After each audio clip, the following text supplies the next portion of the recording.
Good morning, students. Welcome to today's session.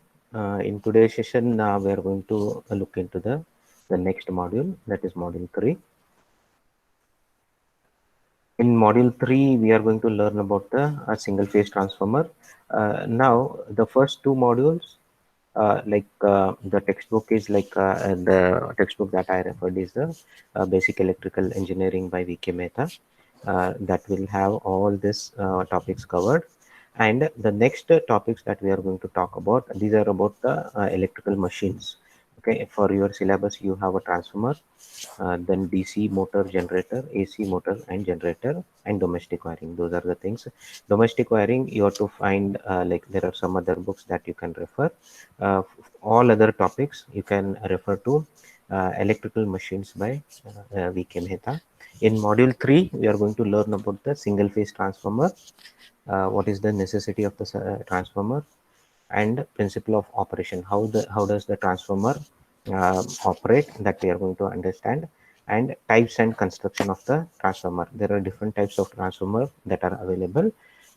We'll understand what are those different types of transformers, then how the transformers are constructed, the construction of the transformer we are going to look, then EMF equation.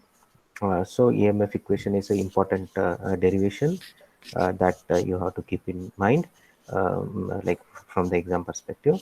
Then because every machine has a losses, so similarly transformer has a certain kind of losses in it. We will study what kind of a losses happen in transformer.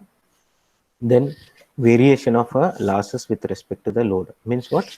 How the losses will change according to change in the load. So if you put more load, what happens to the different types of the losses? And if the load is reduced, what happens? So whether they are dependent on the load or not. If they are dependent, how they are dependent, that we are going to study. Then efficiency of the transformer, we are going to find out what is the efficiency. Efficiency is what? Always output divided by the input.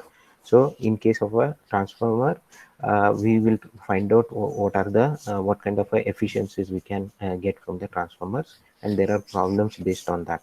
And also we have problems based on the, this is a derivation theory question, and based on this equation we will have the problems. Then condition for maximum efficiency. So this is one important derivation from exam perspective as well. uh, at certain condition, the efficiency of the transformer will be the highest, means maximum.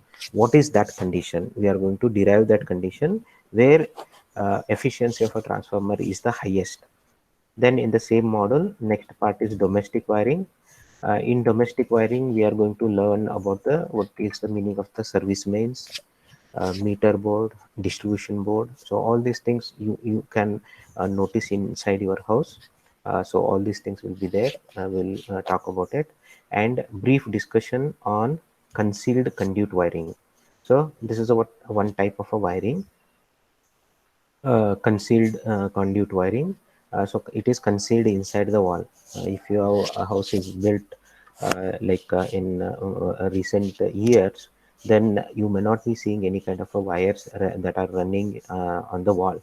So everything, all the wiring will be inside the walls, and what you see is only the just the sockets, right, where you have the buttons and you can plug the electrical equipment. You don't see any kind of a wire. If you remember, in your classrooms you see the wire outside which is on the wall. So that is a capping and casing, that is a different kind of a wiring. So we'll see a few types of wiring. Then concealed conduit wiring, what is the advantage, disadvantage, all those things we'll talk about.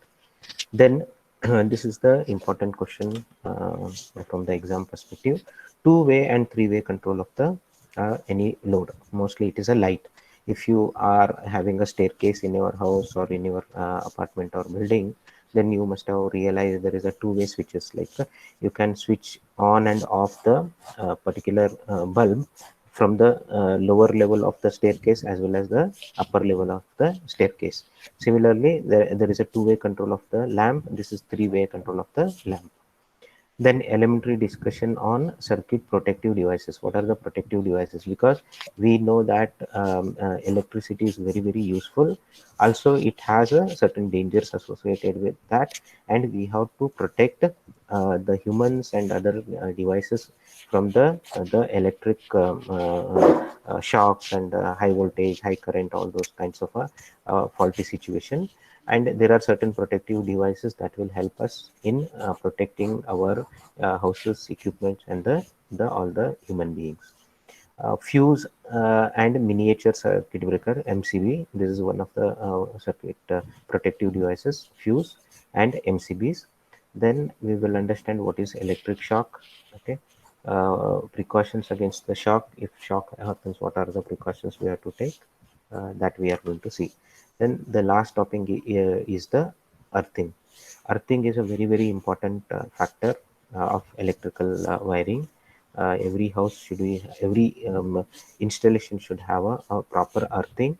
Okay, so that whatever is the fault current that can easily go to the earth. There are two types of earthing. Again, from exam perspective, important question: what is earthing? Explain one of the two types of earthing: pipe earthing and plate earthing. We will begin with the single phase transformer. As the name suggests, we are going to look into the single phase only. We are not talking about the three phase.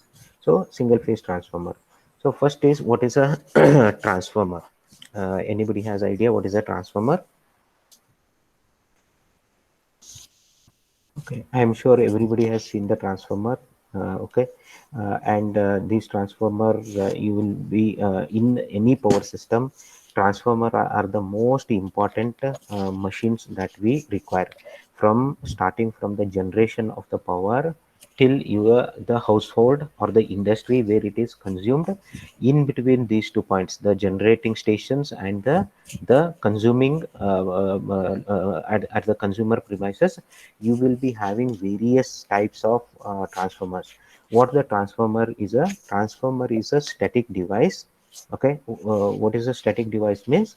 It does not have any kind of a moving parts. So that is why we call it as a static device, which transforms the alternating electric power from one level to other level without changing the frequency. So whatever the power form is there, it is get transformed from one level to another level. Suppose in terms of a voltage, we can transform the lower voltage into a higher voltage using the transformer. As I told you, in case of a generating stations, the power is generated in the voltage range of 33 kV or 11 kV and so on. And from that level, 11 kilo volt or 33 kilovolt, that is the at the generating station. When we do the power transmission, okay, you must have seen the transmission lines. When we do the transmission, we elevate the voltage to a very high level, like a 220 kV or 660 kV or 11,000 kV. We elevate the voltage to a very high level when we are doing when we are transmitting the power. That elevation is done by the transformer. So transformer will elevate a voltage from 11 kV to 666 kV without changing the frequency. Most important thing, the frequency remains the same. And when it comes to the on the distribution side, the voltage is reduced from 660 kV to 11 kV, and further it is reduced to 440. When it comes to the consumer premises, it is around 440 kV three phase. So all this transformation is done by the transformer. So transformer is the most important and most required electrical machine. It is required everywhere. So these are the power transformers. Also in the field of the instrumentation, in the field of electronics, in the field of communication, transformers are of various sizes are required for different purposes. Transformers can change the magnitude of both alternating voltage and current from one value to the other. This useful property of transformer, hence AC is used rather than the DC supply. So because we can easily transform the voltage from one level to another level. So when we are transforming the voltage to one level to another level, automatically the current is also transformed. So let us say we are transforming the voltage from 11 kV to 660 kV. On the 11 kV is given on the primary side. So transformer will have two sides. You can just think as it as an input and the output. So input is nothing but the primary side where you apply 11 kilovolt, and on the output or the on the secondary side you will get the 660 kV. Similarly, the amount of the current that is flowing in the primary when you connect the 11 kV is also transformed on the other side. So that we will see in detail how the voltage and current will get transformed in the next section. Hence AC is used rather than the DC supply. That is, electrical power is generated, transmitted, and distributed in the form of AC only. Hence, in each stage, the power transmission, different voltages levels are required. Hence, transformer is necessity. So, this is the reason why we need the transformer, because from generating point to the consuming point, the voltage levels are changed, so to because of certain purposes. Why we have a very high voltage for the transmission is we can reduce the transmission losses. Okay, by having a very high voltage, the transmission losses are reduced. That is how it is beneficial to have a very high voltage, which can be achieved using the transformers. And transformers have no moving parts. It is a static device, hence the efficiency is high. So normally the efficiency of the transformer is very close to like 95%, 98%. Okay, in that range, very high efficiency will be achieved because we don't have a moving parts. Normally, when there are moving parts, the losses will be much more because of the friction and all those things. And that kind of a moving parts are not there in transformer, so it is relatively it will have a very high efficiency. Now we will understand what is a principle of operation. The principle of operation that transformer works on the Faraday's laws of electromagnetic induction. Okay. Before we get into what is the principle of operation, first briefly we will understand what the transformer is. Okay, the transformer will be, these are the bare minimum parts that are required. The actual transformer will have the other things like there might be like a mechanism involved for the cooling and the outer cases and all those things. In basic, what is the transformer is, the transformer will be having a core. Okay, so this is called as a core. This core is made out of any kind of a magnetic material, for example silicon steel, and the choice of the material also depends on the there are a certain kind of losses that occur in the core. Those are called as iron losses. To reduce the iron loss, we will be choosing the better magnetic materials that forms as a core. So you can just think this one as a one like a hollow square made with a silicon steel, and this will be having a thin slices and they have stacked together. Just imagine that how your books are there. There are like all pages, very thin pages are there. Many thin pages makes your book. Similar to that, many thin sheets of silicon steel, they are stacked together to make this structure. So this is a hollow structure, and there are like a couple of sheets, they are stacked together so that it will form a rectangular limb. So this is a rectangular limb. We get two limbs. Okay, this is the one limb and this is the a second limb. On one limb, so this is a magnetic material, on one limb we are going to have the primary winding. So primary winding is nothing but you have a wire, maybe copper wire, and you will have the winding here. Winding is like you will be turning around that particular limb. So how many turns are there on the primary? N1. N1 are the number of turns on the primary side, and this winding is connected with the AC supply. So this is the primary side. Then E1 is the primary EMF or the primary induced EMF, and V1 is the applied terminal voltage on the primary side. We call it as the terminal voltage on the primary side. Now this winding is connected on the primary side, that is the primary winding, and similarly we have another set of winding, we call it as a secondary winding on the another limb. So on the another limb, we have the copper wire wounded on the limb. And how many turns will be there on this limb? N2. N2 is the number of turns that are available on the secondary winding. And to this winding, we connect the load. So this is don't think this is a voltage source. This is just a mistake. This is the two open terminals to which we can connect a load. And what is the load? Any electrical device is a load. It could be your electrical machine, a refrigerator, or a TV, whichever requires AC supply, that is connected on the secondary terminal. These are called as the secondary terminals. V2 is the secondary terminal voltage, E2 is the secondary EMF or secondary induced EMF, and N2 is the number of turns on the secondary. And the resulting current, when you connect the load, load is going to draw the current, that is the I2, that is the secondary current. Similarly, when we give the connect the supply to this winding, current I1 will start working. And what is the principle of operation? As I told you, it works on the principle of Faraday's electromagnetic induction principle.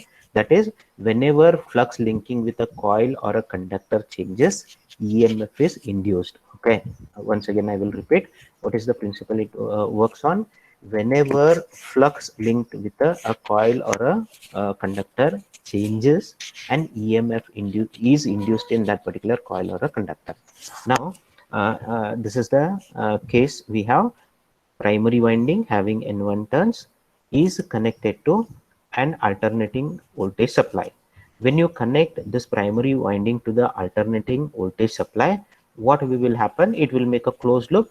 Current I1 will start flowing. And what kind of a current it would be? Again, because we applied the alternating voltage, the current would be also be alternating. Now, when current is flowing through this, if you remember, whenever there is a current flow, a magnetic flux is created. Now, a current is flowing in this particular winding, and it is alternating sinusoidally. That current will result in a flux. Whenever there is a current flowing in a conductor, it will create a flux. So that flux created is also sinusoidal, because the current flowing is sinusoidal.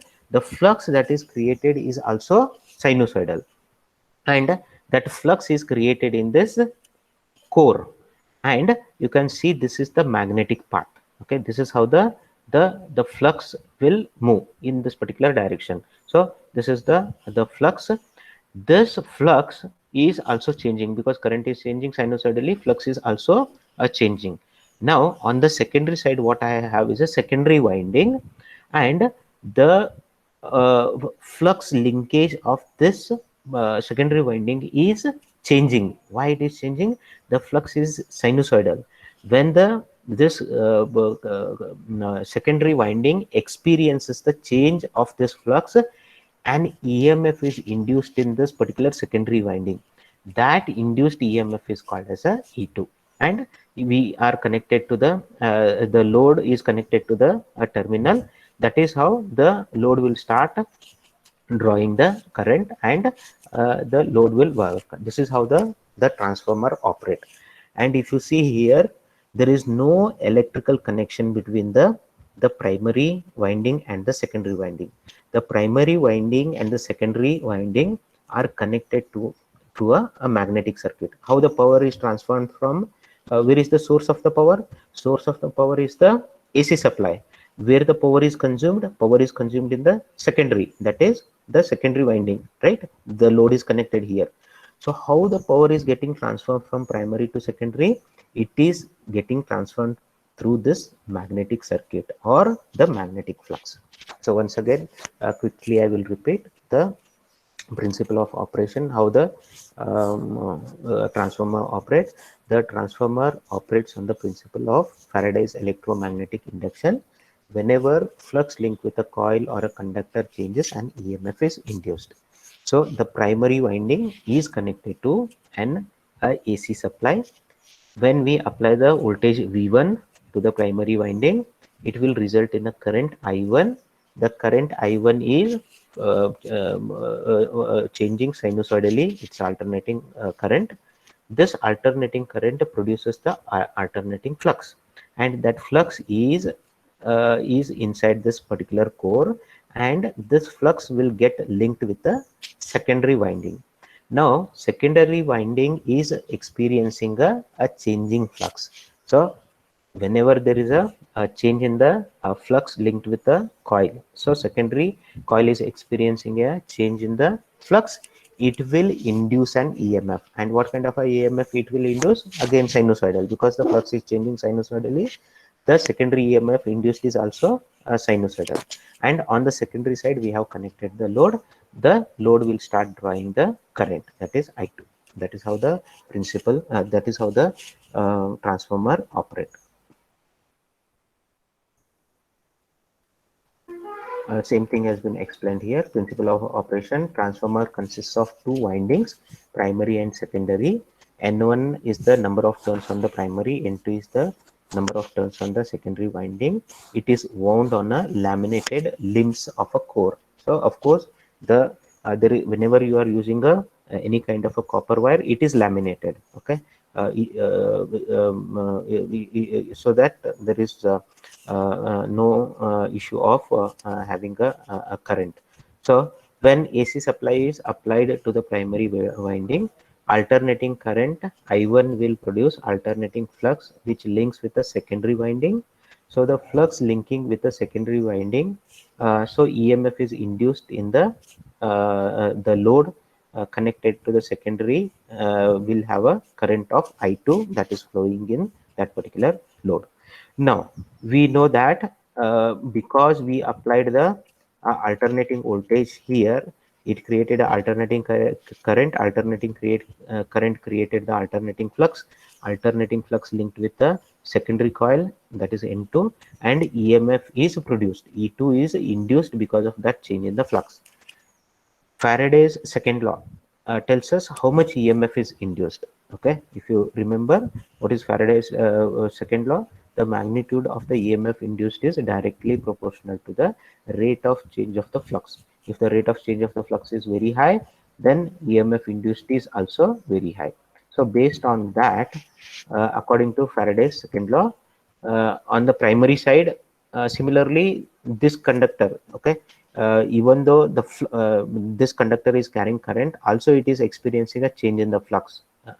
Because of it, it will induce primary EMF, induced EMF E1. So E1 is equal to N1 d5 by dt, and N2 E2 is equal to N2 into d5 by dt.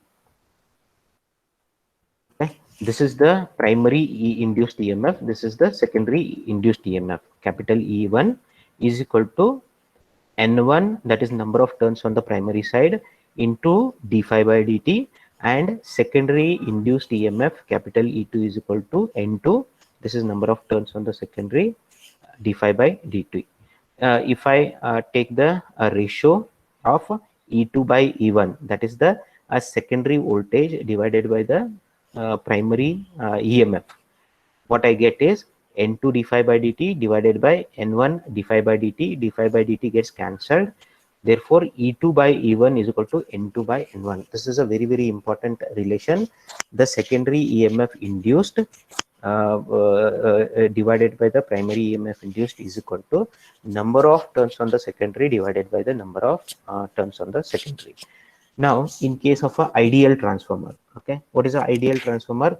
Ideal transformer where we assume there are no losses. Basically, there are no losses, that we call it as a ideal transformer. If it is an ideal transformer, whatever the EMF that is induced here, E2, it would be exactly equal to V2. So E2 is equal to V2. Similarly, in an ideal transformer, E1 is equal to V1. If we take that particular relation into account, okay, E2 is equal to V2, E1 is equal to V1, what we get is E2 divided by E1 is equal to N2 divided by N1 is equal to V2 divided by V1, and further it is equal to I1 divided by I2. This relation we will see in later, that we will understand. As of now, just understand. See, all are secondary. Okay, E2 by E1, N2 by N1, V2 by V1. But when it comes to the current, it is I1 by I2. You have to remember that. So this is the very important relation which will help us in solving many kind of problems. Classification of the transformer. The transformers are classified, or there are many types of the transformer depending upon how many turns are there. Okay, depending upon the number of turns, either we can have a step up transformer or step down transformer. What is the meaning of the step up transformer? If the voltage on the secondary is higher than the primary, then we call it as step up. Means primary is lower voltage, secondary is higher voltage. That kind of a transformer, we call it as a step up transformer. And what is step down? Exactly opposite meaning of first one. The primary voltage is higher and secondary voltage is lower. That is called as a step down voltage. How to achieve that? We already have a just saw the relation here. E2 by E1 is equal to N2 by N1. When I can have a step up, means on the secondary side, step up transformer, secondary voltage is higher. That means what? E2 by E1 should be greater than 1. Means then only this E2 is greater. If E2 is greater than E1, that is the step up transformer. N2 is greater than N1. Means if number of turns on the secondary side is more than the primary side, then we get a step up transformer. When do we get the step down? Means E1 is greater than E2 or N1 is greater than N2. Then we have this ratio less than 1. That is step down.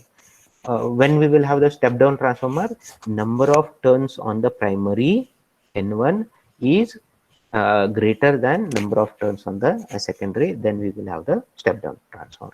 So depending upon number of turns, we have two types of transformer: step up transformer and step down transformer. And depending upon the construction, we will see in a little bit.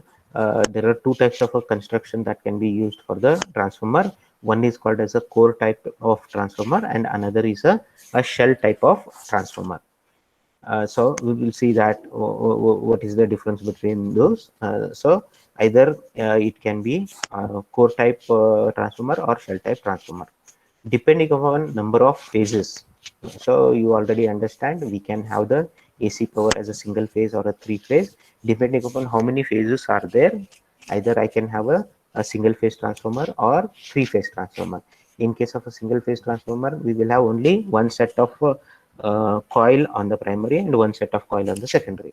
In case of a three phase transformer, there would be three set of coils on the primary connected either in star delta, and three sets of coil on the secondary side connected either in star or delta.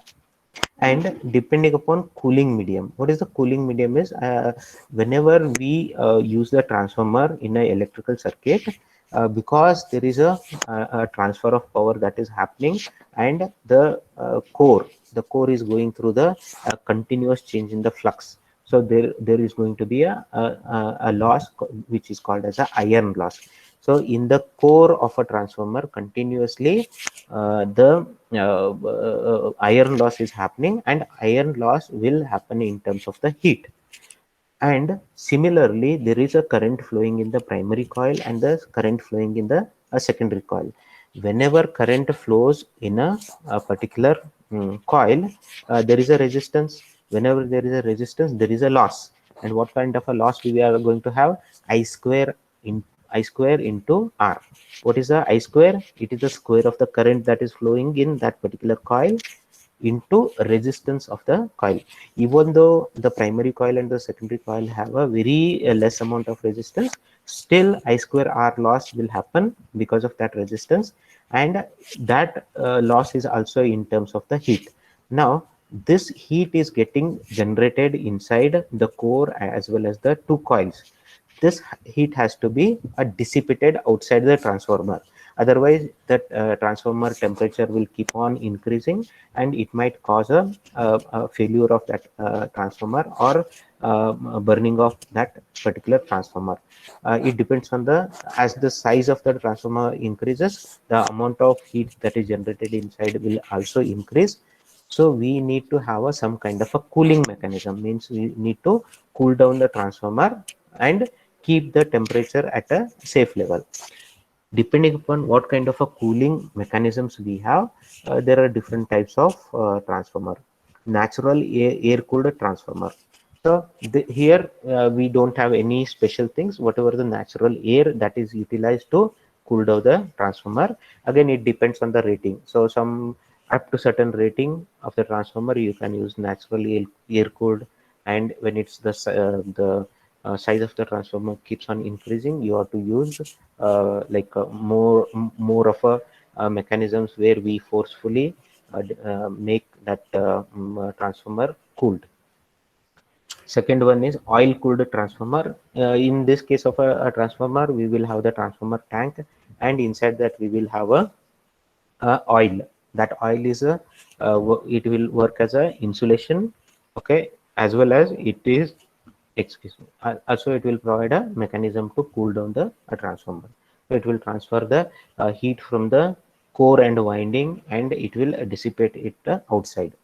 Then air forced cooled transformer. So here the air is forced, so some kind of a fan or a blower system is used, so that we force the air on this winding and the core, and that is how it will get cooled off. Then oil cooled and air forced. So in this method we have both. It is oil is also there and air is also forced to cool down. Then oil cooled water circulated transformer. So inside that we will have a oil cool, and on the outer part, we on the tank, maybe there is a circulation of the water, which will transfer the heat from the tank of the transformer, and it dissipates it outside. Then other types of transformers are also there. One is a potential transformer, current transformer. These are used in the instrumentation for the measurement purposes. Then auto transformer. So in your lab, you must have seen the auto transformer in electrical lab.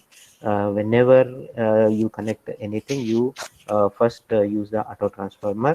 In case of an auto transformer, we will have only one set of winding, and we use a tapping. Okay, so using that tapping, we will have the primary and the secondary. Then distribution transformers, then isolation transformer. Isolation transformer are 1:1. Basically they are used in electronic devices and other devices where you want to separate two circuits, so those isolation transformers are also used. So these are the different types of transformers that we have. Next is the construction of a core type of transformer. So already I talked briefly about the construction, so that you understand the operation, principle of operation. The construction of a core transformer is very simple. It will have a core. These are the thin laminations, okay, thin sheets of any kind of a good magnetic material, for example silicon steel.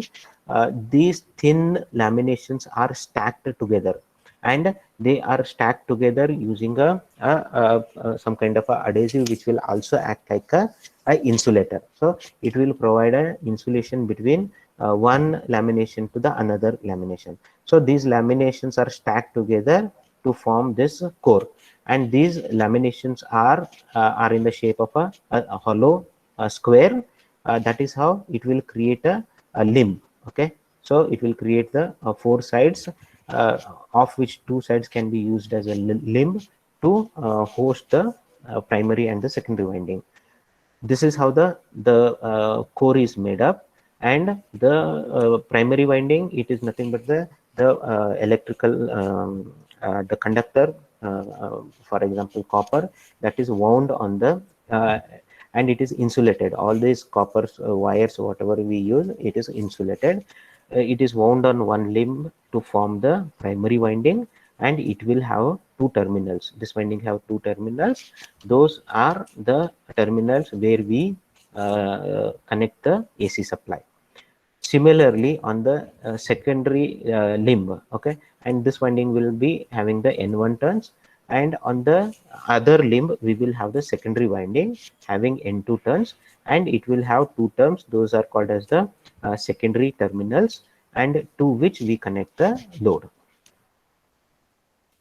And whenever we connect the voltage source here, it will apply the voltage, primary voltage. This is the primary terminal voltage or the primary voltage. When it is applied, it will result in the current I1. E1 is the induced EMF in the primary coil. N1 is the number of turns on the primary winding. Phi is the flux produced by the I1, which is alternating. This alternating flux is linked with the secondary coil having N2 turns, which will result in the induced EMF E2. E2 is what? Secondary EMF or secondary induced EMF. I2 is the secondary current, and V2 is the secondary voltage or the secondary terminal voltage. Construction of a core type of transformer is shown in the above figure. It consists of two windings, primary winding N1 and secondary winding N2. Primary winding is wound on one limb and secondary winding is wound on the another limb. Windings are made up of copper material. The core is made up of silicon steel material to reduce hysteresis loss. The reason why silicon steel is selected, it will have a less hysteresis loss. We will see iron losses. There are two types of losses. In core, there are two types of losses. Those are called as iron losses. One of the iron loss is the hysteresis loss, and second one is the eddy current loss. How to reduce this? By selecting a good material which has a less hysteresis loss. Silicon steel has a less hysteresis loss. And how to reduce the eddy current loss?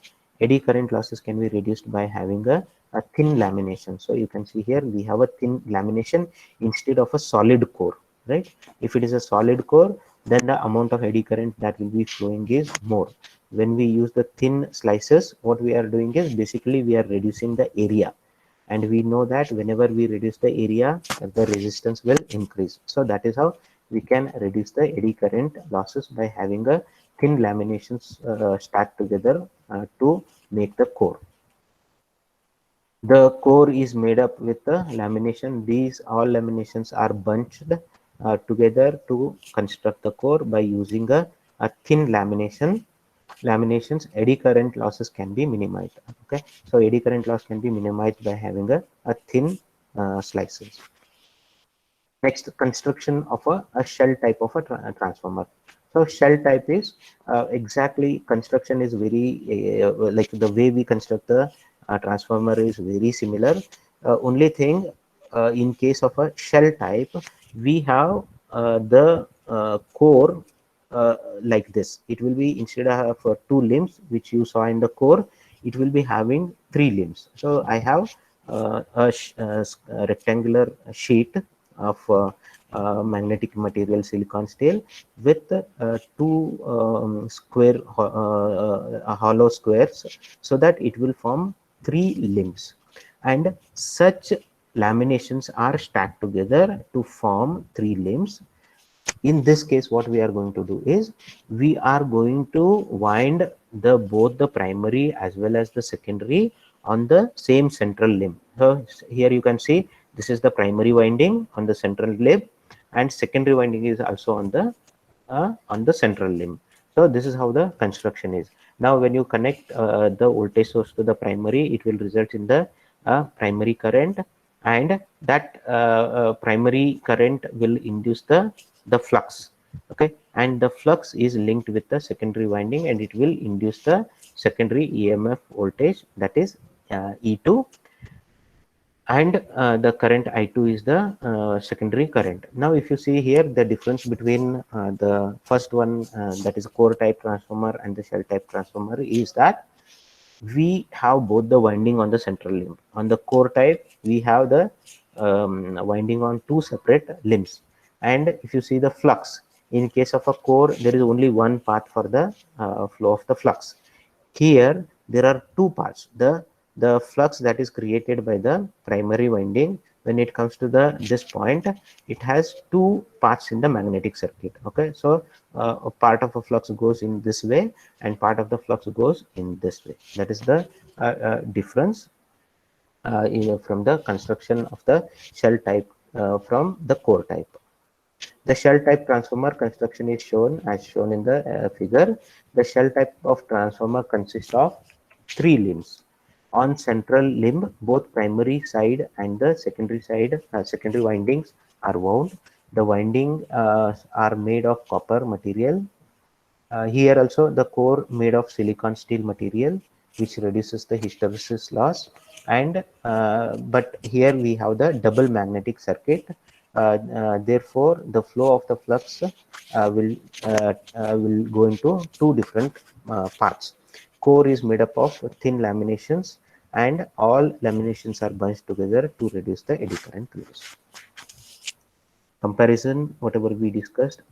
So this is the core type, this is the shell type. Here both primary and the secondary windings are wound on two different limbs. Here it is wound on the same limb. The flux has got only one path. In case of a shell, the flux has got two parts. And here winding surrounds the core. Here core surrounds the winding. EMF equation of a transformer, which is very, very important. We will see it in the next class.